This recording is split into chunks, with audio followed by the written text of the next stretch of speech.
One of the biggest issues which we always face is where do we get the right talent? How do you retain talent? Uh, Before we get into the talent, I think it's necessary for every organization to create a human resource strategy which is aligned to business strategy. Yeah, while it's a cliche to say it should be aligned, a lot of companies don't actually align it.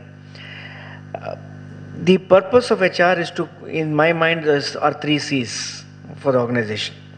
One is capability building for the organization to meet its business strategies. So that's the first C, as I call it, a capability building.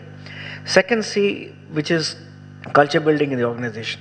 That's very critical for the organization to have the right culture based on what the business strategies are and what we need to achieve. The third C is cost optimization. It's necessary for HR to play a lead role in cost optimization.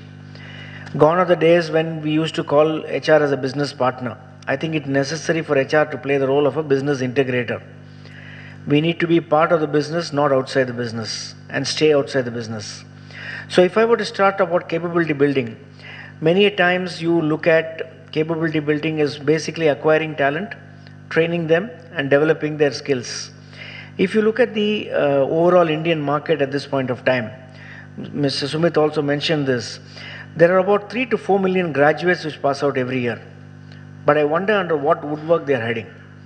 Because when we go to the market to hire, you will find, at least the experience which we had was, only 2 to 3 people out of every 100 applications were being selected into our organization.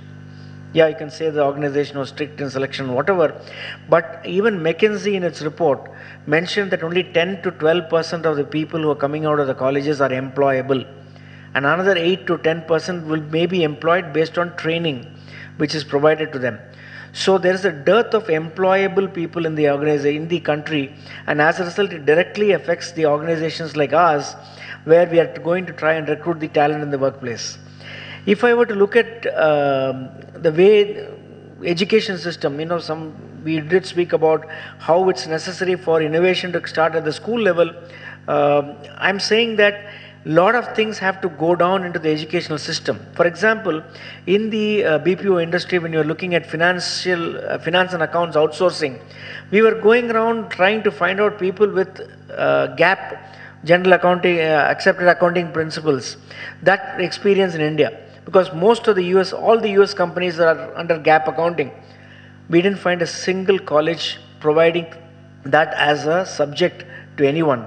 And as a result, we spend lots of effort on training those people to meet those customer demands. And on average, I'm sure across the industry, this average was about 25 to 30,000 is being spent on upskilling an employee to meet the basic standards of what is required of him. If we are able to bring it down into the educational system and get GAAP accounting or an insurance certification happening there, it saves the industry a lot of money. What it turns out is we charge the customer an little extra. And because of that, our competitiveness in the world economy goes down. And other countries like, say, Philippines or Mexico or or other countries actually take a lead over you in outsourcing, for example. Take the question of telecom. In '98, when we started Tata Teleservices, we did not find people with the telecom experience. Most of the experience came from the DOT. We did not have enough colleges providing for telecom education. We worked around with a couple of colleges to develop the syllabuses so that we could get ready-made resources from them.